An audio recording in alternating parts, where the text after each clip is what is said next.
একজন চায় যে আমি জীবনও মরব না, এটা পারবে না। সে যত অর্থ ব্যয় করুক, যত উন্নত চিকিৎসা নেক, যত কিছুই করুক, বাঁচার কোনো উপায় নেই।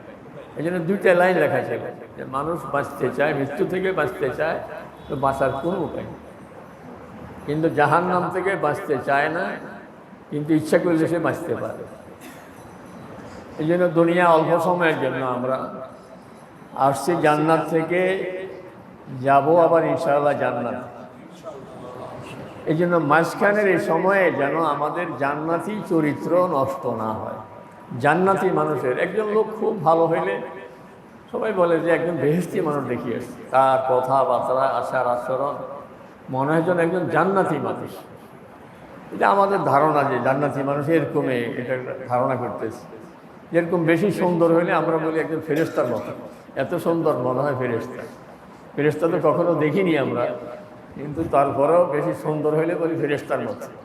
আর আচার আচরণ সুন্দর হইলে আমরা বলি যে লোকটা জান্নাতি মানুষ। এই জন্য আচার আচরণ যেন আমাদের জান্নাতি মানুষের হয়। জান্নাতি মানুষের বয়স হবে সকলের ঈসা আলাইহিস সালামের বয়স 33 বছর। সব জান্নাতীদের বয়স 33। বুড়ো হয়ে মরেন আর অল্প বয়সে মরেন, 33 বছর বয়স। সাইজ হবে সমস্ত জান্নাতীদের আদম আলাইহিস সালাম। সব মানুষ 60 হাত লম্বা, একদম ছোট হবে না। আদম আলাইহিস সালাম 60 হাত লম্বা ছিলেন। হইতে হইতে এখন ছোট হইতে হইতে কিয়ামত পর্যন্ত ছোট হইতে হইতে আরো কত ছোট হয় আল্লাহ জানে। ছোট হইতেছি আমরা। তো সাইজ হবে আদম আলাইহিস সালামের, বয়স হবে ঈসা আলাইহিস সালামের, রং হবে ইউসুফ আলাইহিস সালামের। সমস্ত জান্নাতীরা ইউসুফ আলাইহিস সালামের মতো হবে। এই জন্য রাসূল সাল্লাল্লাহু আলাইহি ওয়াসাল্লাম এক বুড়িকে বলছিলেন যে বুড়ি, কালো বুড়ি জান্নাতে যাবে না। বুড়ি তো কাঁদা শুরু করছে, বলছে যে বুড়িও যাবে না, কালো যাবে না। বুড়ি তো 33 বছরে জীবিত হইয়া যাবে আর সুন্দর হইয়া যাবে। এই জন্য রং হবে ঈসা আলাইহিস সালাম, আর আখলাক হবে আমার নবী মুহাম্মদুর রাসূলুল্লাহ সাল্লাল্লাহু আলাইহি ওয়াসাল্লাম। আখলাক হবে ওরকম। কণ্ঠ হবে প্রত্যেক জান্নাতি। এখন তো কারোর গলা ভাঙ্গা, কারোর গলা মোটা, কারোর মেইলি সুর, এক একজনের আওয়াজ এক এক রকম। প্রত্যেক জান্নাতির কণ্ঠ হবে দাউদ আলাইহিস সালামের কণ্ঠের মতো, কথা বললেই খুব সুন্দর লাগবে। আর প্রত্যেক জান্নাতির সবর হবে হযরতে আইয়ুব আলাইহিস সালামের মতো। এই জন্য 6 জন নবীর সিফাত নিয়ে জান্নাতে প্রত্যেক জান্নাতি ঢুকবে। এই জন্য রাসূল সাল্লাল্লাহু আলাইহি ওয়াসাল্লামের যে আখলাক, এইটা যেন আমাদের হাত ছাড়া না হয়।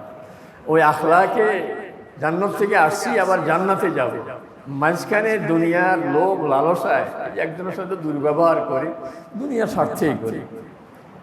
আপনি ঘরের মধ্যে একটা গ্লাস ভেঙে ফেলছে একটা বাচ্চা আপনার, বা একটা কাজের বুয়া বা কাজের একটা ছেলে, তো এই গ্লাসের দাম কত আর এই মানুষটার দাম কত? মানুষটার দাম কত? এখন আপনার বাচ্চা গ্লাস ভেঙে ফেলছে, আপনি যদি বলেন বাবা তুমি আরো অনেক দাম, গ্লাসের দাম কত? 70 টাকা। না ভালো হলে 100 টাকা দাম। 100 টাকার একটা গ্লাস ভাঙে গেছে, এটা নিয়ে তুমি চিন্তা করো না, তোমার দাম আরো অনেক বেশি। তুমি জান্নাতি মানুষ, তুমি দুনিয়াতে আরো বেশি যোগ্য হবে, আরো বেশি দামি হবে। বাচ্চা বলবে যে আমার আব্বার মতো আব্বা হয় না, আমি গ্লাস ভেঙে ফেলছি, ভাবছিলাম যে আব্বাই কিছু বকা দিবে বা একটা থাপ্পড় লাগাই দিবে, কিন্তু আব্বাই বলতেছে যে গ্লাস এটা 70-80 টাকার একটা গ্লাস, কি হয়েছে, গেছে চলে গেছে, কিন্তু তুমি তো আরো দামি। এই জন্য আমি যে অনেক সময় মেজাজ ঠিক রাখতে পারি না, এটা তাকে লাগাই দিলে বকা দিলে না কেন? যেহেতু দুনিয়ার প্রতি মহব্বত, এই গ্লাসের মহব্বত আমার দিলের মধ্যে, কিন্তু ওই মানুষটার মহব্বত তো আমার দিলের মধ্যে আরো বেশি থাকতে হবে, যে কোনটার দাম বেশি, কোনটার কারণে আমি গ্লাস ভাঙছি, কিন্তু ওখানে তো আমি দিল ভাঙিয়ে দিয়েছি, আমি তো তার দিল ভেঙে দিয়েছি। সে বলবে যে একটা গ্লাসের জন্য এরকম আমাকে এত বকা দিলে, একটা গ্লাসের জন্য, গ্লাস একটা কত, ঠিক আছে আমি কিনে দিই, ঠিক আছে আমি নানুকে বলবো যে আমার একটা গ্লাস দাও, আব্বু আমাকে বকা দিচ্ছে আমি গ্লাস দিয়ে দিই, মানে এরকম একটা বায়না তৈরি করছে। এই জন্য আমাদের আখলাক সবচেয়ে সুন্দর হওয়া দরকার, ওই জান্নাতীদের আখলাকের মতো আখলাক হওয়া দরকার। রাসূল সাল্লাল্লাহু আলাইহি ওয়াসাল্লাম বলতেছেন, আমি জান্নাতের মধ্যে এই যে A class, B class, C class আছে না, A grade, B grade, C grade, বলে আনা যাইমুন বিবাইতিন ফি রাবাদিল জান্নাহ আমি জান্নাতের সি গ্রেডের দায়িত্ব নিতেছি, মানে একটু নিম্ন তৃতীয় শ্রেণী জান্নাতের দায়িত্ব নিতেছি। কার জন্য? লেমান তারাকাল মেরা ওয়াইন কানা মুহিক্কান। একজনে মানে আমার সাথে একটা কথা বলছে, কিন্তু এখানে তার ভুল, আমার কথাটা ঠিক, কিন্তু আমি চুপ হয়ে গেছি। আমি হকের উপরে আছি, কিন্তু তার সঙ্গে ঝগড়া এড়াইবার জন্য আমি চুপ হয়ে আছি। তো রাসূল হাসাম বলেন, হকের উপরে থেকেও যদি ঝগড়াকে এড়াইয়া চলতে পারে, তাহলে আমি তার জন্য সি গ্রেডের জান্নাতের দায়িত্ব নিলাম। আর আনা জাইমুন বিবাইতিন ফি ওয়াসাতিল জান্নাহ লিমান তারাকাল কাযিবা ওয়া ইন কানা মাসিহান। আর বি গ্রেডের আর উন্নত জান্নাতের দায়িত্ব নিতেছি। কার জন্য? জীবনে কোনোদিন মিথ্যা কথা বলে না, সে হাসির ছলে ঠাট্টা করে, কৌতুক করে, দুষ্টমি করে, এরপরও জীবনে কোনোদিন মিথ্যা কথা বলে না, যেটা বলে সত্যই বলে। এরকম মানে দুষ্টমি করো যে মিথ্যা কথা জীবনে কোনোদিন বলেনি, এর জন্য আমি জান্নাতের দায়িত্ব নিতেছি, বি গ্রেডের মধ্যম শ্রেণীর জান্নাতের দায়িত্ব নিতেছি। তাহলে সি গ্রেড হলো, বি গ্রেড হলো, এইবার এ গ্রেড। বলেন ওয়ানা জাইমুন বিবাইতিন ফি আল জান্নাহ লিমান হাসুনা খুলুকুহু। কিন্তু যার চরিত্র সুন্দর, যার চরিত্র সুন্দর, তার জন্য আমি এ গ্রেডের জান্নাতের দায়িত্ব নিতেছি। চরিত্র সুন্দর, সে কথা বললে কোনোদিন মিথ্যা কথা বলে না, আমানতে কোনোদিন খেয়ানত করে না, কারোর সঙ্গে দুর্ব্যবহার করলেও সদ্ব্যবহার দিয়ে জবাব দেয়। আল্লাহ তাআলা বলেন ইদফা বিল্লাতি হি আহসান। কেউ যদি তোমার সাথে দুর্ব্যবহার করে, তো তুমি তার জবাব সদ্ব্যবহার দিয়ে দাও।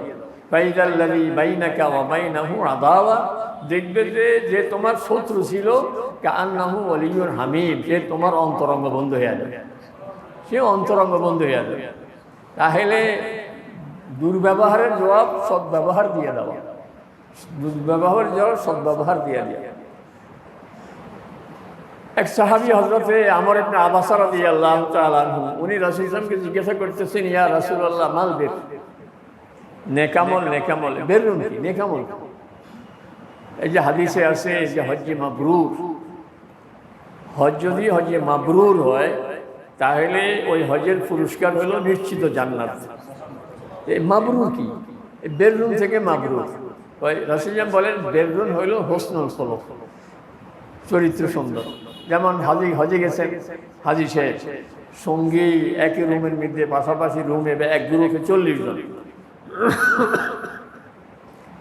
30 জন বা 50-60 জন গ্রুপে, অনেক হাজি একসাথে থাকে। ইনি হজ থেকে সাথীরা এসেই এয়ারপোর্ট এসেই বলা শুরু করছে, আরে এমন একটা লোকের সাথে আমার দিস, মাশাআল্লাহ এত ভালো, এই হজ সফরটা তার কারণে এত আরামের হয়েছে, সেটি আমার দিকে কি খেয়াল রাখছে। পুরা সফরে আমি অসুস্থ হইলে আমার জন্য ওষুধ নিয়ে আসছে, তারপরে আমার খাওয়া দাওয়া, আমার শোয়া, আমার সব কিছু খুব যত্ন নিছে, তার আচার আচরণ এত ভালো। বলে যে হজ সফরে সমস্ত সাথীরা আমার চরিত্রের সার্টিফিকেট দেয়, বুঝা গেছে আমার এই হজ কবুল হয়ে গেছে এবং আমার জন্য জান্নাত হয়ে যাবে। এখন আমি যে ঘরে আমার বিবি, রাসূল সাল্লাল্লাহু আলাইহি ওয়াসাল্লাম বলেন খায়রুকুম লিআহলিহি, তো ভালো কে? যে বিবির সার্টিফিকেটে ভালো, কারণ আমি বাইরে থাকি অল্প কথা। নামাজ পড়ার জন্য মসজিদে আসতে যাইতে পথে আপনাদের সঙ্গে হয়তো দৌড়ের উপরে একটা দেখা হয়ে গেছে, মসজিদে সামান্য সময় দেখা হয়ে গেছে, কিন্তু আমার তো সময় কাটে ঘরে, আমার শোয়া, আমার খাওয়া, আমার বেশি সময় কাটে ঘরে। এই জন্য আসল আমার চরিত্র আসল ঘরওয়ালারা দেখে। এই জন্য ঘরের সার্টিফিকেটে আমি যদি ভালো মানুষ, তো রাসূল সাল্লাল্লাহু আলাইহি ওয়াসাল্লাম বলেন সে আল্লাহর কাছে সত্যি ভালো মানুষ। এবং বলেন ওয়ানা খায়রুকুম লিআহলি, শুনো আমি আমার বিবিদের কাছে সবচেয়ে ভালো মানুষ।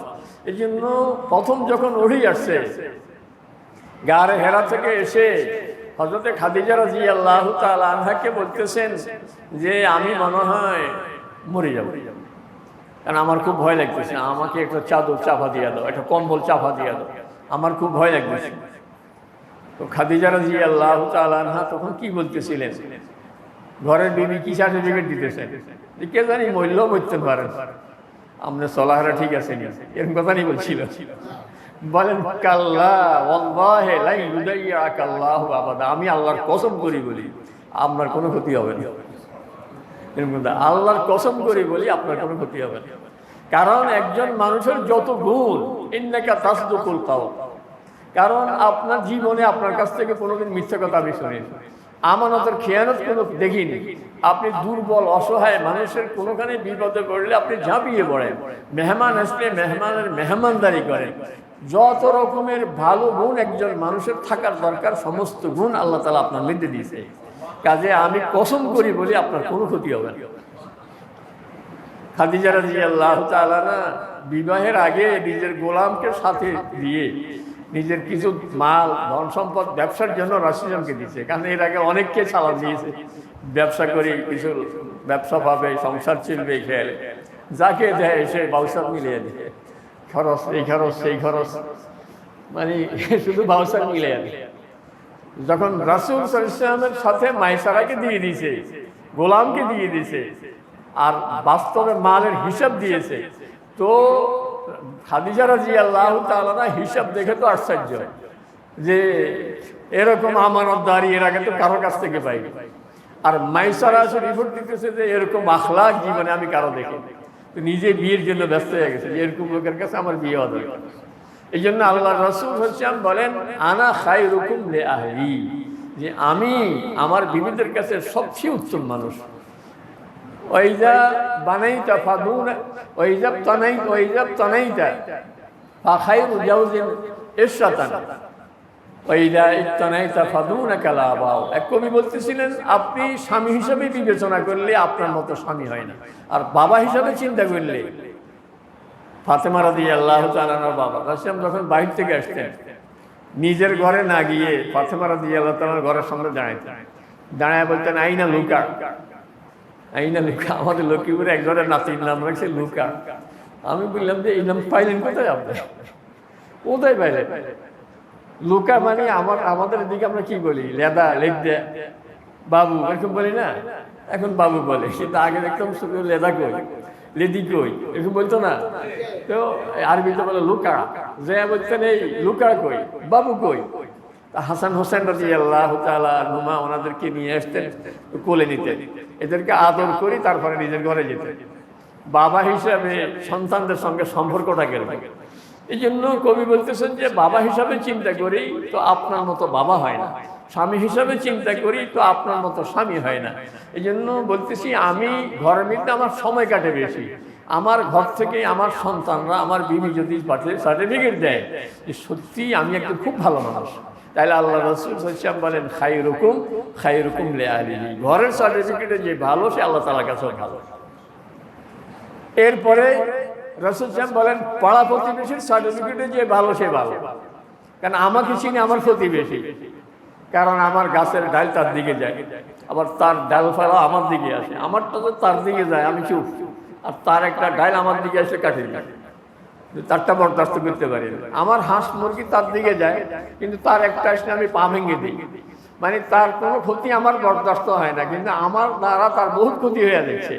বলে যে আমি যদি তার ক্ষতি বরদাস্ত করতে পারি, চুপ থাকি, তাহলে আল্লাহ তাআলা আমার জন্য জান্নাতের ফয়সালা করে রেখেছে।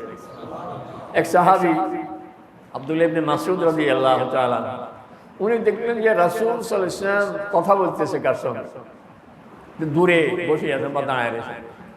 ওই লোক অনেকক্ষণ, আর ইনি মনে মনে ভাবতেছেন আরে এই লোকটা কে, আল্লাহ রাসূল সাল্লাল্লাহু আলাইহি ওয়াসাল্লামকে চিনে নাই, বলে এত কষ্ট দিতেছে, এতক্ষণ দাঁড়ায় কথা বলে, এতক্ষণ কিসের কথা, দুই সারি শব্দ বলি জরুরত সারি চলেই না যাবে। এই জন্য মনে মনে খুব বিরক্তিবোধ করতেছে, আর রাসূল সাল্লাল্লাহু আলাইহি ওয়াসাল্লাম ওখানে দাঁড়ায় দাঁড়ায় কথাই বলতেছে। ওই লোকটা চলে যাওয়ার পরে আব্দুল্লাহ ইবনে মাসউদ রাদিয়াল্লাহু তাআলা সামনে গেলেন, গিয়া বললেন যে ইয়া রাসূল, এই লোকটা কে এতক্ষণ আপনার সঙ্গে কথা বলল? তুমি দেখছো নি? আমি দেখছি তো। আরে জিবরাইল আলাইহিস সালাম এতক্ষণ কথা বলতেছিল, জিবরাইল আলাইহিস সালাম।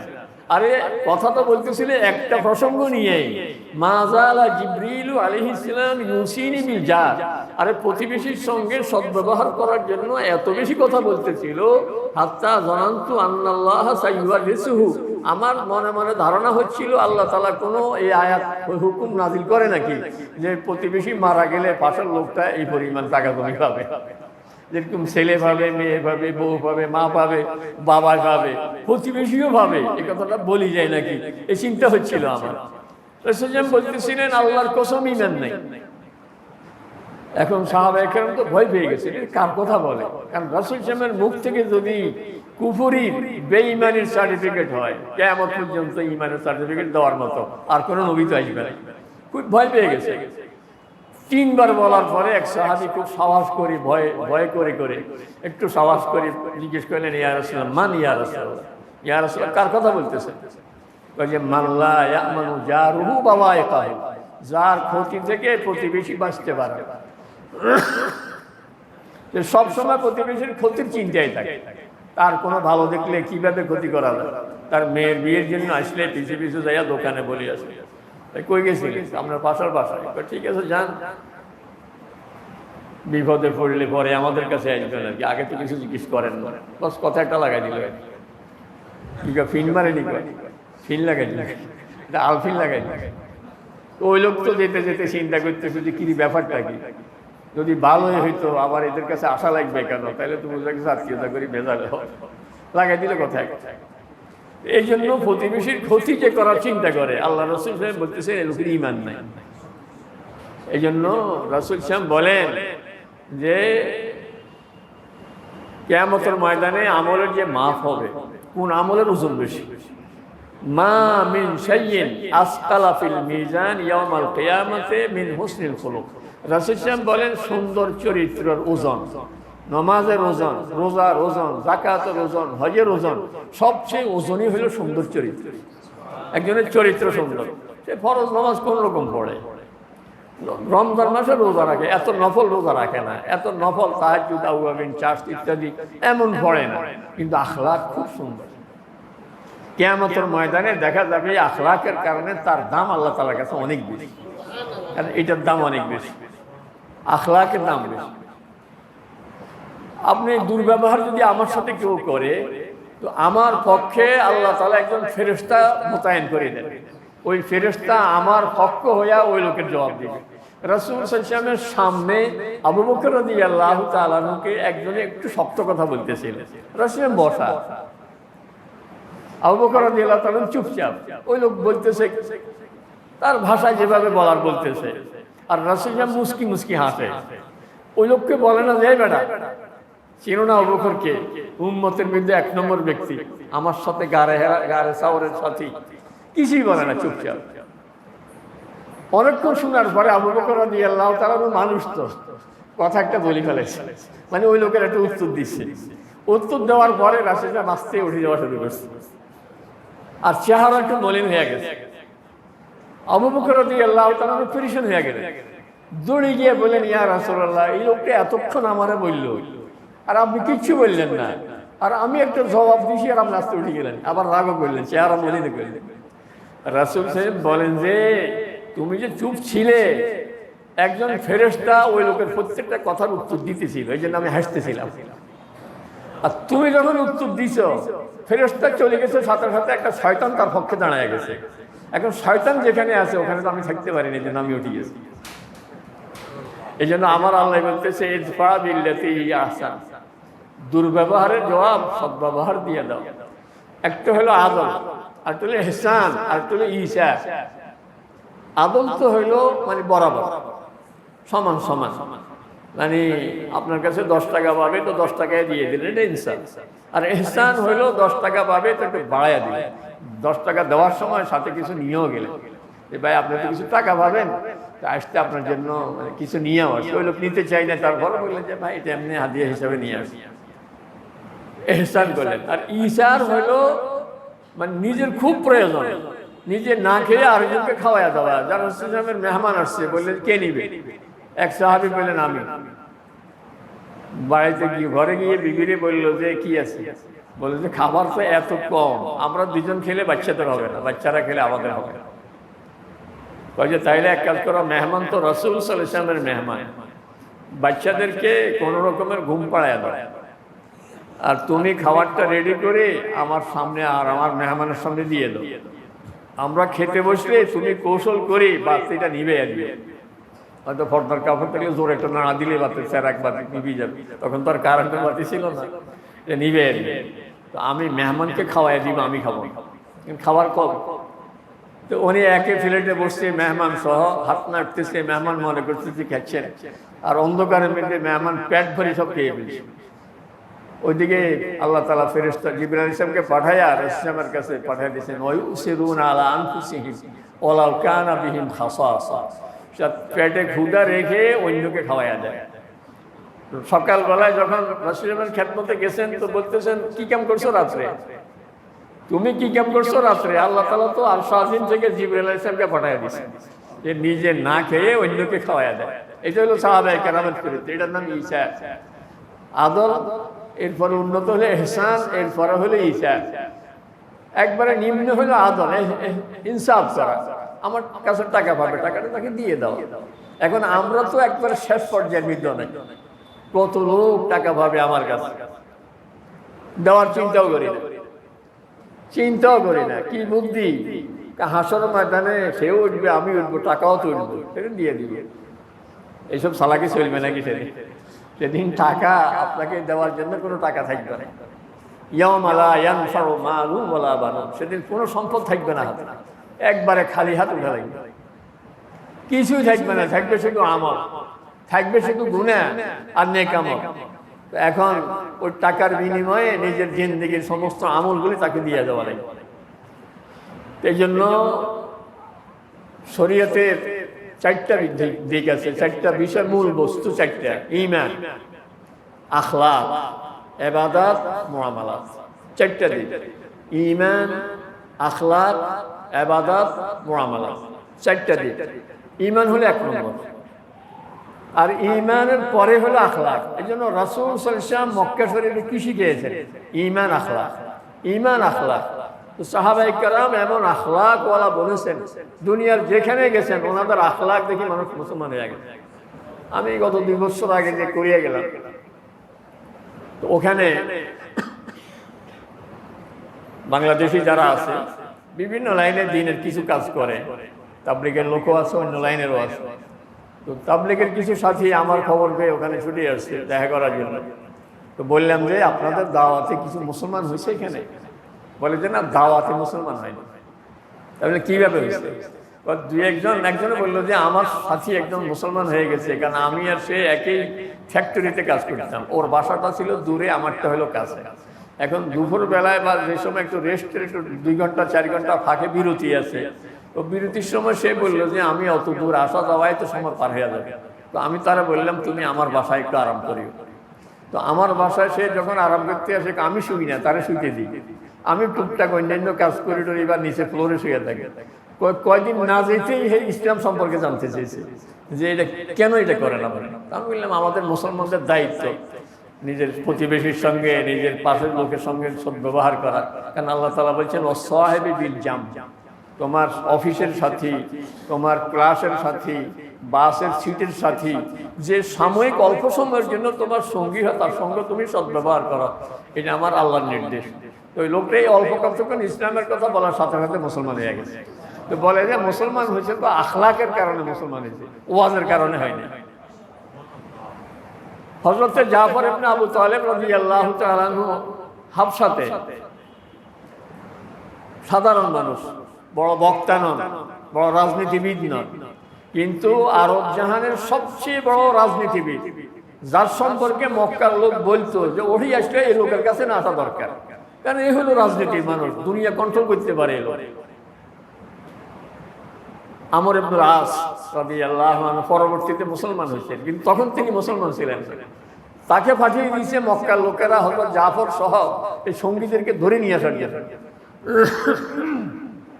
সেখানে ওনারা রাজনৈতিক যত কৌশল, হাদিয়া তোবা, যাকে যা দরকার, তাকে যেভাবে ম্যানেজ করা দরকার, বাদশা কি পছন্দ করে, ইথিওপিয়ার হাবশার বাদশাকে কি দিলে খুশি হবে, এইসব দেশ থেকে বুঝ করি ওরকম হাদিয়া নিয়ে গেছে।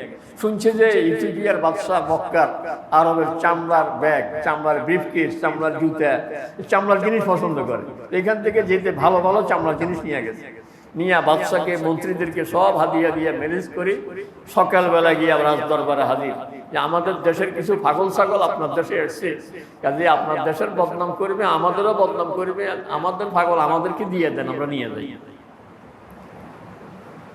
বাদশাহ এর আগে জানতো না যে হযরত জাফর সহ ইথিওপিয়াতে আছে, তো এদেরকে ডাকাইল। হযরত জাফর রাদিয়াল্লাহু তাআলা সেদিন কি বলছিলেন রাজ দরবারে গিয়ে, উনি রাজ দরবারে কোনোদিন বক্তৃতা দেননি।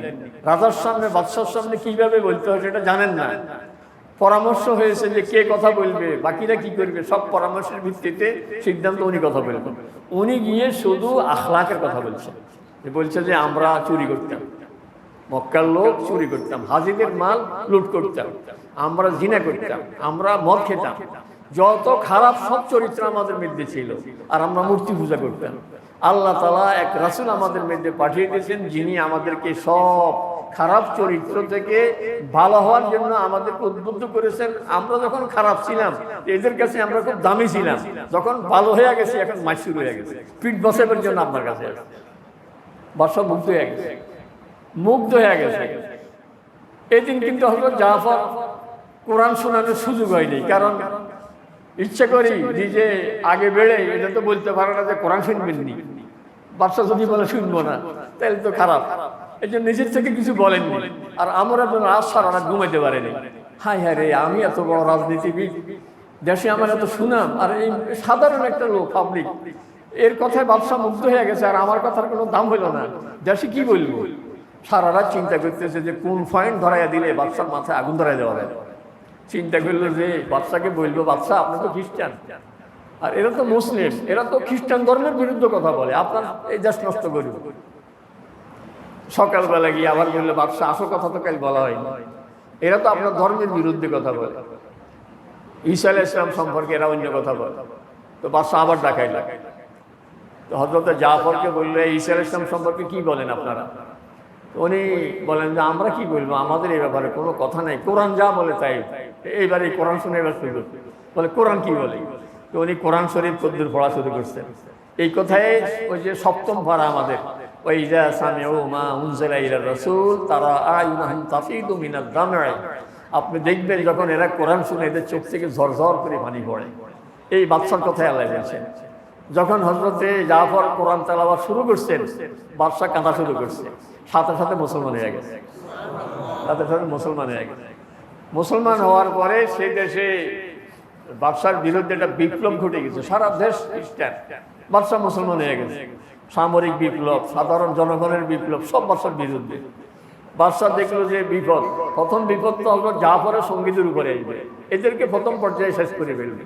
হযরত জাফরকে বললেন যে আপনার জন্য নৌকা রেডি রাখছি, যদি আমার জয় হয় তো এই দেশে থাকবেন, আর যদি বিপদ দেখেন এই নৌকায় উঠে ভাগবেন। হযরত জাফর বললেন, বাদশা আপনি মুসলমান, আমরা মুসলমান, আপনাকে ছেড়ে আমরা পালিয়ে যাব, মরলে আপনি সহ, বাঁচলে আপনি সহ। ওই বিপ্লবে বাদশার জয় হয়ে গেছে, বাদশাকে ওরা সরাইতে পারেনি, বাদশার পক্ষের জয় হয়ে গেছে। হযরত জাফর বললেন যে বাদশা নৌকা দিয়েছেন যে ঠিক আছে, তো ঠিক আছে, নৌকা আমি কাজে লাগাই। ও নৌকায় হযরতে আবু ওয়াক্কাস রাদিয়াল্লাহু তাআলা নেতৃত্বে 3 জন সাহাবীকে চীনে পাঠাই দিয়েছেন। কোথায়? আফ্রিকা। সেখান থেকে আরব সাগর, ভারত মহাসাগর, সব 3 সাগর এই পাড়ে দিয়ে চীনে গেছেন। আর আবু ওয়াক্কাসের নামের মসজিদ এখন আমাদের স্টেডিয়ামের সাথে, দেখছেন স্টেডিয়ামের সাথে আবু ওয়াক্কাস মসজিদ আছে একটা। কারণ ওই যে আমাদের ভূঁইয়া ভাই পলাশ ভূঁইয়া মারে নিয়ে চীনে গেছে, যাই আবু ওয়াক্কাস রাদিয়াল্লাহু তাআলার কবর দেখিয়ে আসছে। আমার আসি বলছি হুজুর আবু ওয়াক্কাস রাদিয়াল্লাহু তাআলার নামে মসজিদ দিবে, কারণ এর কবর দেখিয়ে আসছি ওনার চীনে, ওই নাম জিন্দা রাখার জন্য আমাদের স্টেডিয়ামের পাশে মসজিদটা দিচ্ছে। এই যে আবু ওয়াক্কাস, এই যে গোটা দেশ মুসলমান হয়ে গেছে কি দেখে? আখলাক দেখে। আর এখন আমার পাশের বাড়ি, পাশের বাসার, পাশের দোকানদার হিন্দু, মুসলমান মানাইতে পারতেছি না, তাকে ওয়াজ করার দরকার নেই, কিচ্ছু বলতে হবে না এদেরকে। আমি আখলাকওয়ালা হয়ে যাই, আমাদের আখলাক দেখি সারা দুনিয়া মুসলমান হওয়ার জন্য তৈরি। দুনিয়া এখন শান্তি উঠে গেছে, একমাত্র শান্তি কোরআনে, একমাত্র শান্তি ইসলামে। কিন্তু ভয় পাচ্ছে ওরা যে আমাদের মতো আবার আখলাক ছাড়া হয়ে যায় নাকি। ওরা তো ইসলাম নাই কিন্তু আখলাক আছে, ইসলাম গ্রহণ করে আমাদের মতো খারাপ হয়ে যায় না। এই জন্য আমরা আখলাক গ্রহণ করি, জান্নাতীদের আখলাকে আখলাকি হয়ে যায়। যদি জান্নাতের আখলাকে আখলাকি না হই, বেহেশতি হইলেও বেহেশতে যেতে দেরি হয়। আমি সুন্দর বলি যে কালভার্ট বুঝেননি, কালভার্ট পেয়ারাপুর ব্রিজ পার হইলে সামনে একটা জায়গা আছে কিনা, এই যে আমি বলি যে এমনি আগে আমি মনে করতাম যে আমরা একটা ভুল বলি, ফুল সেরাত। আসলে সেরাত আছে, আরবিতে শব্দ হলো সেরাত। সেরাতের উর্দু হইল ফুল, বাংলাও ফুল। তা আমরা আরবিটাও বলি, বাংলাটাও বলি ফুল সেরাত। ফুলও বলি, সেরাতও বলি। কম হুজুরের কাশ্য খোলা, কাশ্য মানিয়ে খোলা, তো কাশ্য আবার খোলা, দুইটা একসাথে। পরে দেখলাম যে না, কথা ঠিকই আছে, কারণ বেহেশতে যাওয়ার আগে ফুলও আছে, কালবাটও আছে। ফুলও আছে, কালবাটও আছে। ফুল সেরাত পার হয়ে গেছে, কিন্তু আপনার আর আমার দুজনের ঠেলাঠেলি ছিল। ঠেলাঠেলি, আপনিও আপনার দাবিতে ঠিক ছিলেন আপনার বুঝ মতো, আর আমি আমারটা ঠিক ছিলাম আমার বুঝ মতো। আপনার আমার সমাজের মধ্যে কিছু অনেক সময় আছে না, হাতকে এখানে বাঁধবো না এখানে বাঁধবো, ঠেলাঠেলি চলে না। আমিনকে আসতে বলবো না জোরে বলবো, ঠেলাঠেলি চলে না। কিন্তু আল্লাহ তাআলার কাছে তো দুটোটাই কবুল, আল্লাহ তাআলার কাছে দুটোই কবুল। কিন্তু আমার আর আপনাদের দুনিয়াতে ঠেলাঠেলি ছিল, আল্লাহ বলবো না এই ঠেলাঠেলি নিয়ে বেড়তে জান যাইতো না। এরা ফুলসেরাত ধরেছে, কালবাটে খাড়া, কালবাটে খাড়া, কালবাট, এটার নাম কান্তারা বলে। কালবাটে দাঁড় করাইয়া দুজনের মনের যত ভুল বুঝাবুঝি রেশারেশি এটা দূর করি, একবারে ফ্রেশ হয়ে তারপরে জান্নাতে যেতে হবে। তাইলে এখনই ফ্রেশ হয়ে যাবে, তাইলে তার কালবাটে থামা না লাগে, দানও না লাগে। এই জন্য আল্লাহ তাআলা আমাদের সকলকে তৌফিক দান করুন, কারোর দুর্ব্যবহারে মাফ করে দিতে চেষ্টা করবে। আল্লাহ রাসূল সাল্লাল্লাহু আলাইহি ওয়াসাল্লাম বলেন, সেলমান কাতারাকা, তোমার সঙ্গে সম্পর্ক ছিন্ন করলে তুমি তার সাথে সম্পর্ক করো। মনে আমার সাথে কথা বলে না, আমি তার খোঁজখবর নেব। ভাই আমার বাসায় আসে না, আমার খোঁজখবর নেয় না, আমি তার খোঁজখবর নেব। ওয়াফু আম্মান যালামাকা, যে তোমার উপরে জুলুম করে তুমি তারা মাফ করে দাও। ওয়া আহসান ইলা মান আসা ইলাইক, যে তোমার সাথে দুর্ব্যবহার করে তুমি তার সাথে সদ্ব্যবহার করো। আল্লাহ তাআলা আমাদের সকলকে এরকম হওয়ার তৌফিক দান করুন।